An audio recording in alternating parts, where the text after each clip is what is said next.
Hey everybody, welcome. I'm Jennifer, and if you've been watching these videos, you know that I've made about 25 or 26 videos at this point, um, all related to benzodiazepines and my experience and my different theories. And early on, I made a video that told my story. It was called My Story in a Nutshell, but it was an audio clip. And I had a lot of people say, hey, stop doing audios, do videos. And as you can see from the glare in my glasses and the glare on the cow behind me, I'm not super tech savvy. One of these days I will figure out how to actually shoot a video and not have this glare for you guys. I'm sorry about that. I'll try to minimize that glare of the cow.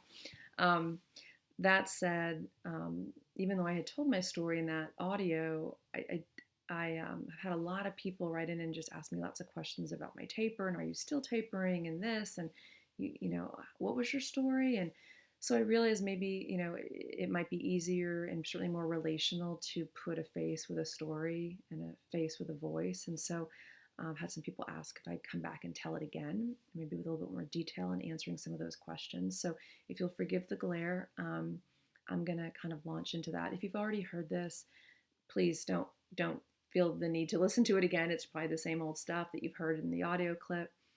And I will put a warning down below because I have had, one or two people reach out and say, Jennifer, a lot of your content's really scary. And, that kind of shocked me because my intent for sure has not been to be fear mongering. In fact, I feel very hopeful for myself and for all of us going through this, despite the struggle we're going through. I do believe we heal, and that's ultimately my message. That said, as I'm telling my story, it is at moments, or I could see people being scared by it. I was scared by it. So I will put a warning that, if you're worried about being triggered, I certainly am not meaning to do that. So with that said, I'll launch into my story, which begins in September of 2016, um, which is nearly, 6 years ago now. And I think it was September 16th. Interesting how we can remember that before and after moment, you know.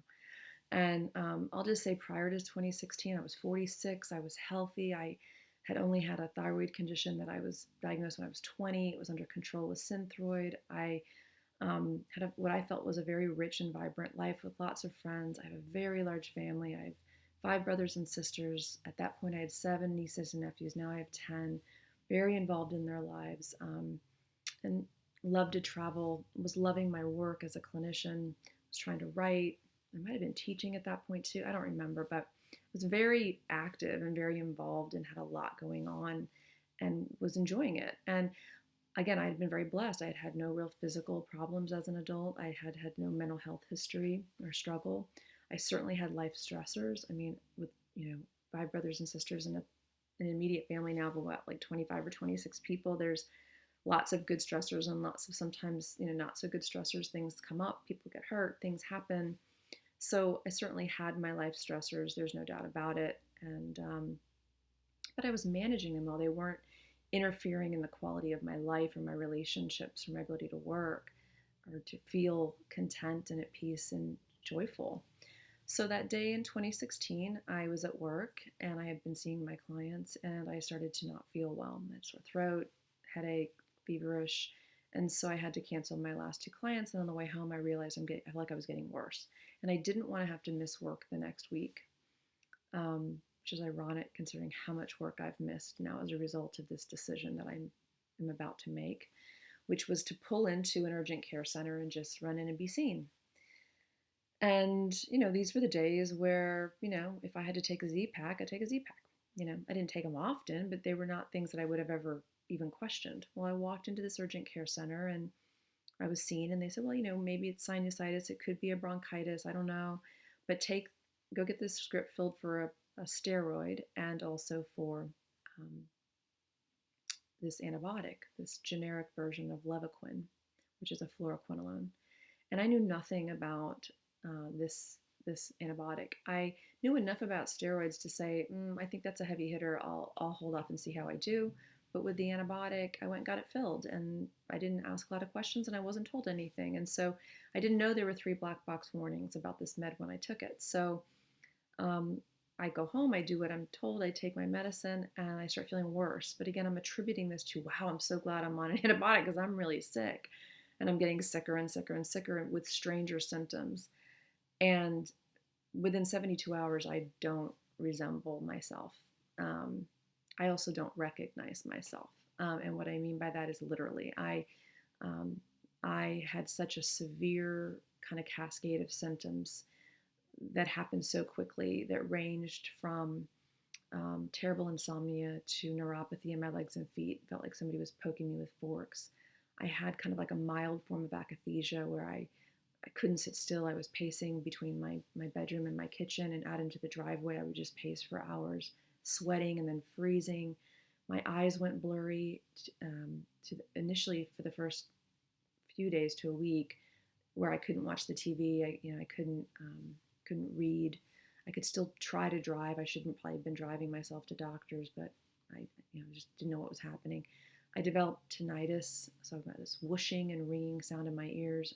Those are the two things that never did leave, even as I healed from the first time, the tinnitus and the blurry vision. It's gotten better, but I'm always like in foggy goggles feeling, and I can always hear the whooshing. I also developed hyperacusis, which is like spidey ears, where you can hear somebody, cough from four houses down, or somebody puts a fork down, and, everything's so amplified. I was hallucinating. I was actually not auditory. I wasn't hearing things, but I was seeing things that I don't think were there. I was seeing shadows and movement, and things were happening. Um, and then one of the worst things that happened was I developed what are called intrusive thoughts, or I had an intrusive thought at that point. And I've been at the field at this point in 2016. I'd been in the field for, I don't know, 20 something years. And so I knew what intrusive thoughts were. But what I have learned in these last almost 6 years is that you don't know what intrusive thoughts are, or what agitation or anxiety or depression, or what, you don't know what these things are until you go through them. And so as I returned to my work one day, my empathy and compassion is at a different level. I thought I was quite empathic and compassionate before, but having gone through this, I have a different appreciation um, for people struggling with various symptoms. I also have a lot of hope, and a great deal of hope for the remission of these symptoms, and working through these symptoms, but certainly have a different understanding of them. So anyway, I called a dear friend because I had this intrusive thought that I was going to drown myself in the swimming pool. And this thought was obviously terrifying. It was accompanied with a whoosh of adrenaline, which intrusive thoughts often are because we get terrified by them, which makes it feel almost like an urge, like we're being pulled to do it. And I've never been suicidal. I had never been, would never be intentionally suicidal, had never had a suicidal thought. But over the next couple weeks, any sight of water, from the sink to the toilet to the bathtub to the shower, everything induced this thought, and it was pretty awful. I reached out to a friend of mine who was a psychiatrist who, really talked me out of the tree that I was in, and basically we were just biding time till I could get in to see my internist on Monday morning. There was a part of me, honestly, that just wanted to go to the ER. I wanted to be hospitalized. I wasn't sure what was happening. I wasn't sure I was safe. But I, talked to this dear friend, and we decided, let's stop the antibiotic. That's the only thing that's new. Let's just stop it. Long story short, I got in to see a doctor, and it was decided over the next many weeks, and I won't get into. It was decided over the next many weeks that I was going to start Gabapentin and Xanax. I'm not going to get into in this video all that happened with being floxed. Floxed is the term for the fluoroquinolone toxicity. And because I actually have written this book called The Waiting Room, and it should be out sometime in early summer, and I go into a great deal of detail, or much more detail in there, about both what happened with being floxed and also the kind of the secondary trauma that happened with all the gaslighting and being told, no antibiotics cause this, we've never seen this, you've got a crazy anxiety disorder that blew up overnight and is causing you to, your spine to burn. I was like, okay. I won't, again, I don't want to spend all my time on that. Suffice to say, that's written. And if you want to read about that or you want to ask me questions, I'm happy to talk about it. But I won't spend a lot of time on that here. Not that it's not important. But I get put on Gabapentin and Xanax. And I can't really, looking back, I don't know if that was what helped me because I didn't feel better right away. It took many months. I was able to go back to work after a couple weeks, and all my energy really went into working and my family. I really wasn't well enough to kind of be out with friends. I didn't have a lot of extra energy, but I was healing slowly, and somewhere between like the 10th month or the 15th month, my journals kind of say different things, but somewhere in that 10 to 15-month range, I was doing well enough to where I was like, I'm going to come off these meds. I don't want to be on this stuff. And I didn't know better, and I walked off them. So I was on like 600 of gabapentin and anywhere between zero point 0.5 and a milligram of Xanax, and had been on for 10 or 15 months, and I walked off. Looking back now and knowing what I know now, I realize how lucky I am that did not create a real problem for me, but it didn't. And the unfortunate part about the fact that it didn't, I was fortunate then, but the unfortunate part was then I didn't know that I might have a problem later on with this same class of medications. So I'm pretty healed. In between, that time when I came off the meds, and for the next couple of years, again, traveling, seeing friends, doing things, had some tragic things happen. I lost a dear family member during that time, but I also had some wonderful things happen. I got to watch my first niece graduate salutatorian from her high school and go off to Notre Dame, and I got to take her to Europe for a couple weeks for her graduation and have I got to get back into aunting and friending and being a daughter and a clinician and just living what felt like a really good life. My eyes were still blurry, my ears were still ringing. I sometimes had some strange feelings. And again, I never connected the dots that some of the strange feelings I had, some of the strange emotions I was having might be some residual withdrawal from the meds. I didn't know anything. But I got better and I felt better. And then it comes into early January of 2020, and I have to have this um, relatively benign surgery. I had polyps in my uterus, and we knew or thought they were benign. They turned out to be. So it was a very minor surgery. I was only under for 45 minutes, I think, and I was not the least bit worried about it. I didn't even give it really a second thought, and I certainly didn't give a second thought to asking anybody about my anesthesia cocktail, which now, looking back, I wish that I would have. But again, I don't know if that's the cause of this or not.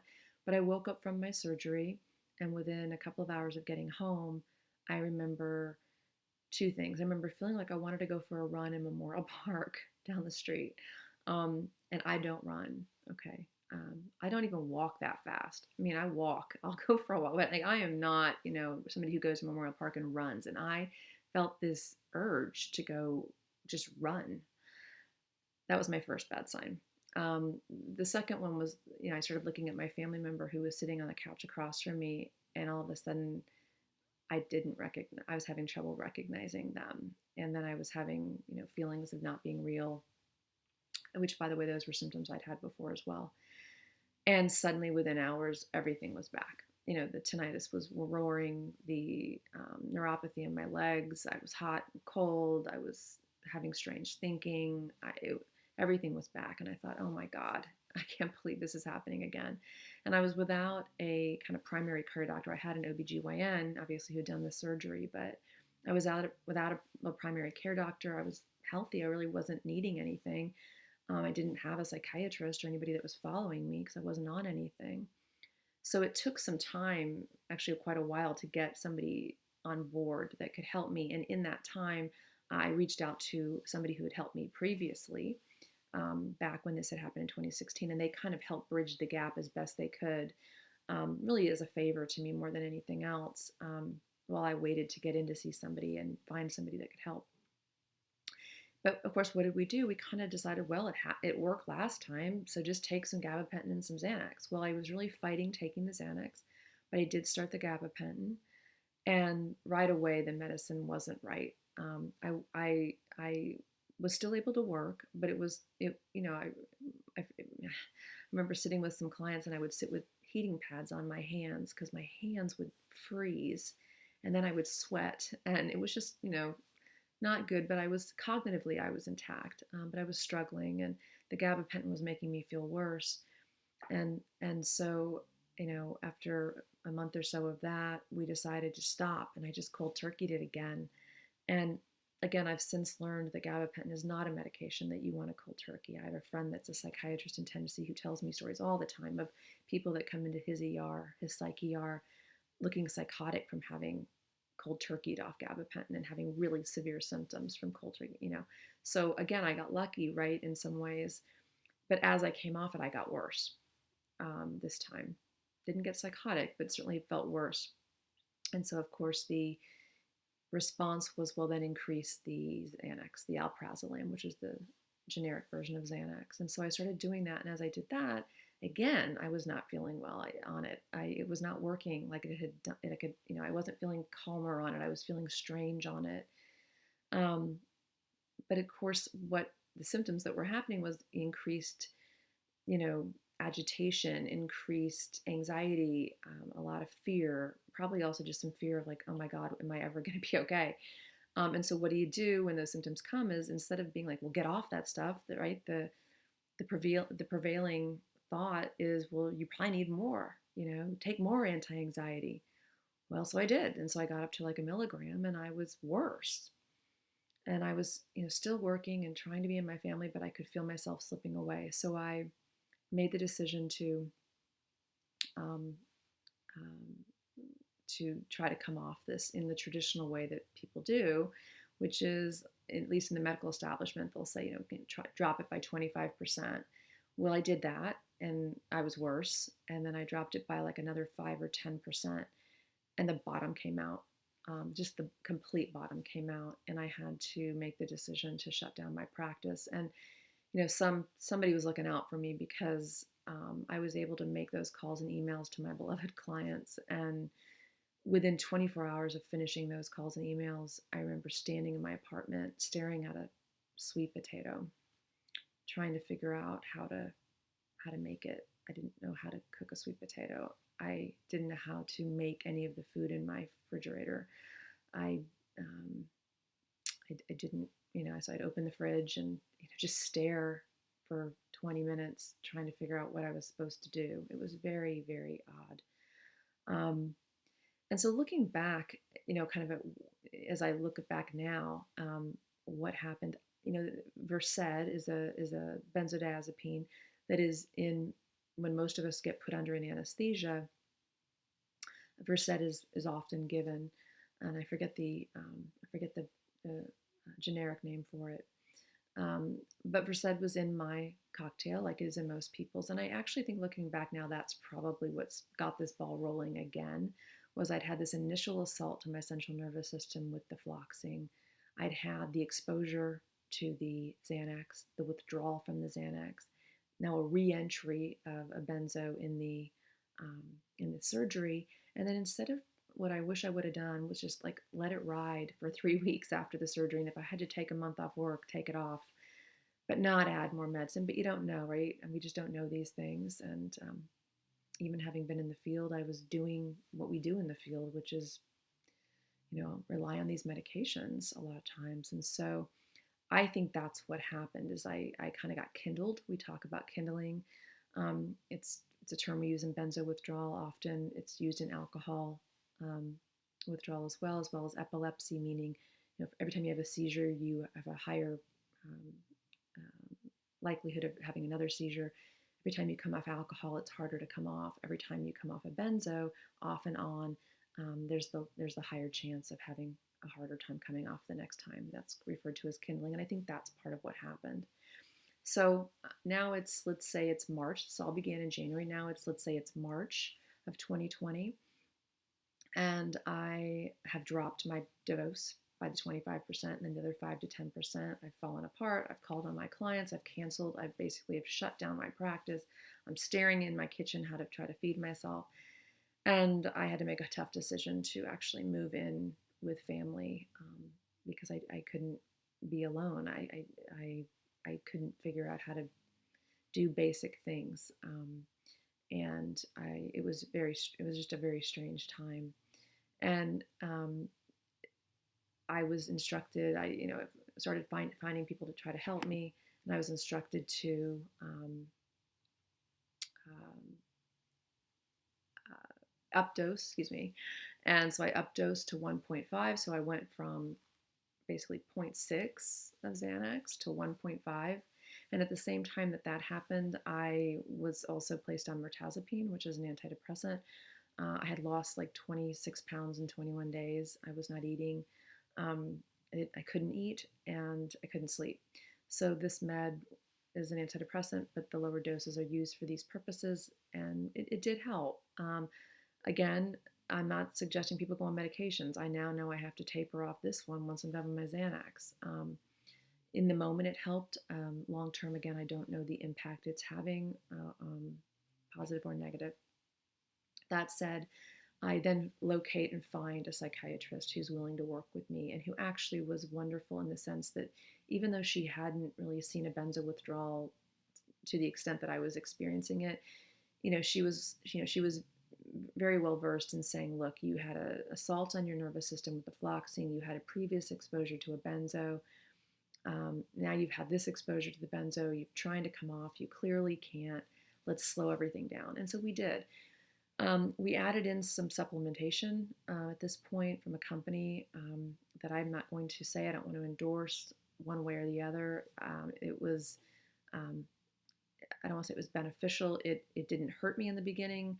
It ended up being a problem later on. So again, most of us in benzos know with supplementation, we have to be careful. Some of us do just fine. Some of us do really well with supplementation of different things.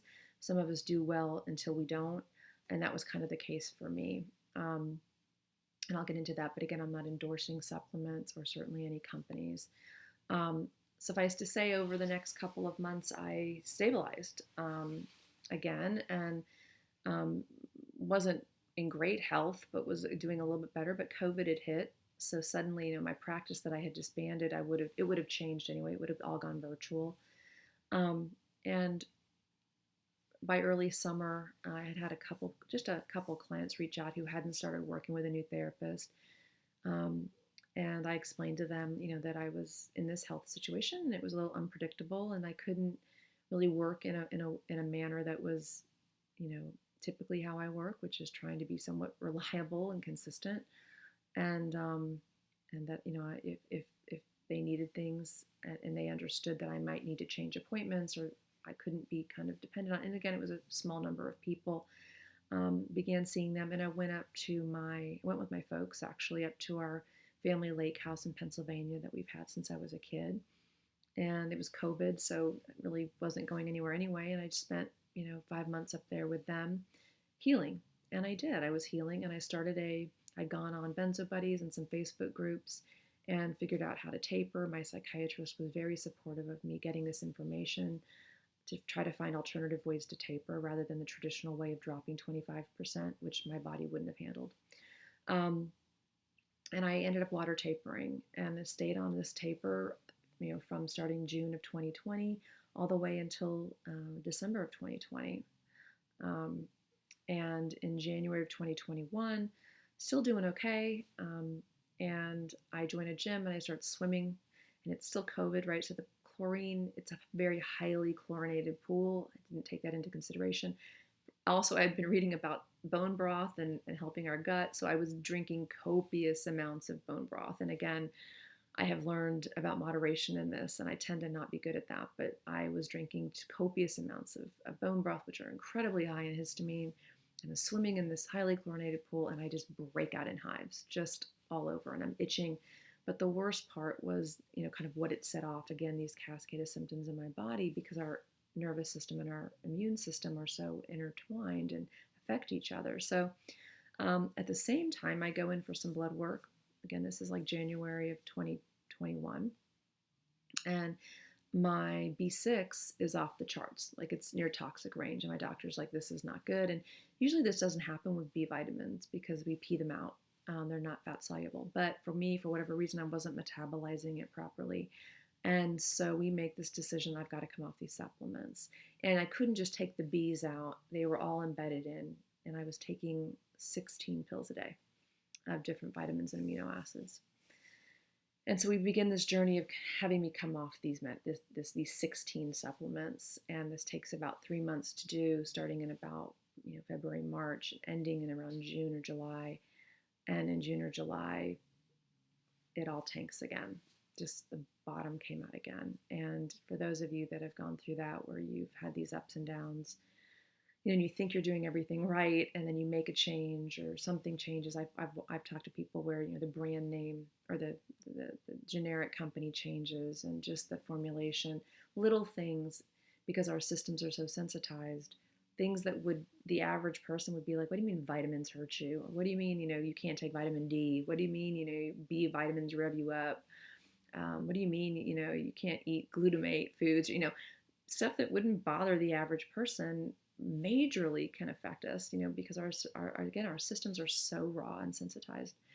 So I fell apart again, and now this is now June or July of 2021, so last summer, and very similar stuff. But again, some of the intrusive thoughts started coming back, strange thoughts. Couldn't call up any positive memories.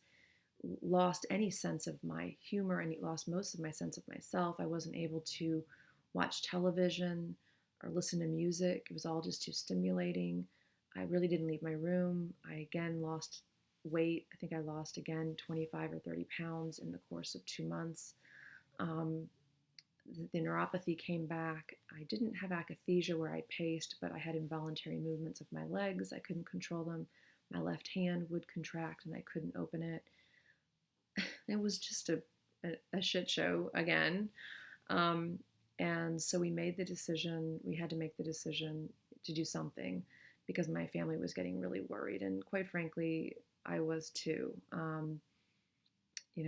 mood was very, very low. And my thinking wasn't super clear. And so we made the decision. And again, it's always a crapshoot when you do this. I wasn't sure that I wanted to, but honestly, I didn't want to risk somebody intervening and taking me to the hospital. So I updosed. At this point, I was at 0.65 again. So I'd gone from 1.5 all the way to 0.65 in a year. And for those of you that taper, know for Xanax, that's kind of a lot that I had tapered in a year. And I had done really well until I removed something quite powerful from that mix, and everything got turned on itself again. So long story short, I updosed last August of 2021 to 1 milligram from 0.65. And I didn't feel better right away. In fact, I felt worse, but I was also getting COVID vaccines. And so I don't know what was driving what. I just knew that the involuntary movements, the shaking, I would get what we called like agitated dysphoria, which it feels like akathisia, like you feel like you need to move, but you're basically just laying there. And I would just describe to my family, like, I feel like I'm being burned alive from the inside out. That's how horrific that feeling is. And for those of you that have gone through it, you know what I'm talking about. And this went on for months and months, which is, again, why I couldn't eat. And I was losing crazy amounts of weight because I was moving constantly involuntarily. So I updosed in August and really didn't feel much better until I would say probably a week or two before Thanksgiving. Something shifted. I just noticed I was getting a little bit better. I was really, really working on trying to not get lost in that narrative of I'm never going to heal, which we can get lost in, right? Because the benzo lies to us. And so I was really working on not letting that be my narrative. It was very hard, and it had been my narrative for months because I figured it was the end of me. I didn't think I was going to come out of this. And so for me to be sitting here talking to you guys now, even though I'm still tapering, and who knows if I'll hit another bad patch, I can tell you now I feel much, much better. And if you had told me that last summer, I would have told you there's no way. I'm done. This is it. This is the final hit. I'm never coming out of this hole. And I have, and I did. So updosed in August, feeling better by Thanksgiving. And what I started having, late summer and after I updosed was I would feel between 9 p.m. and 1 a.m. I was like a pretty high functioning person, but there's not a whole lot going on during COVID between 9 p.m. and 1 a.m., right? So, if I could have worked between those hours, I probably could have continued my practice, but those are odd hours, and ethically, I wasn't going to do that. But as Thanksgiving got closer, I realized that window was opening up a little bit, and it was happening more consistently. And so, not feeling great or 100% by any means, but better, able to go to Thanksgiving and spend the whole day rather than not go or spend a half an hour like I had been doing at family events all summer, trying to show up and, lasting 10 minutes and leaving. Suddenly I was able to stay. And between November and now, I have just increasingly felt more and more stability. And in doing that, you know, um, I've developed a little bit more confidence, right? Because we lose our confidence in this in terms of what we can do. And so I did hold. I didn't touch my dose from August until January. I held my dose. Now, whether the long hold or the up dose was part of why I have increased stability, I don't know. I'm not advocating for an up dose or a long hold or all different. I don't know if either one of those, or if this would have happened anyway. So it's hard to know. That said, here I am now, and I'm doing a lot better. People ask me, am I tapering? I am. I started tapering again in January of this year, 2022. I taper only at about 3 to 3.5% a month. If I go much more than that, I feel it. And when I say I feel it, I always feel my withdrawal. I think most of us going through this can attest to. I'm never not feeling my withdrawal. I'm not myself. That said, I'm able to smile. I'm able to relate. I'm able to do more things. I'm starting to test the waters and maybe try to reach out to some friends that I haven't seen in years, 2 years now. I'm able to be around my family for longer periods of time. I've gone to my nephew's baseball games. So life's creeping in a little bit more. And really, what I've done all along since 2020, when this first started, was I dove into research. And that's something that's very helpful to me. I appreciate information for myself, and that calms me down. And so that's why a lot of my videos, I'm giving you the information I'm learning. So if I'm reading an article about epigenetics, I think about how that can apply to us and our healing, and then I talk about it on a YouTube. Or if I'm thinking about the DARE program for anxiety, or I talk about different therapists, Paige Pratko, different people that I have watched and listened to, and think, how can that relate to us? How can we use that with our OCD-ish stuff that comes up in withdrawal, or our intrusive thoughts, our fear, our panic, our depression?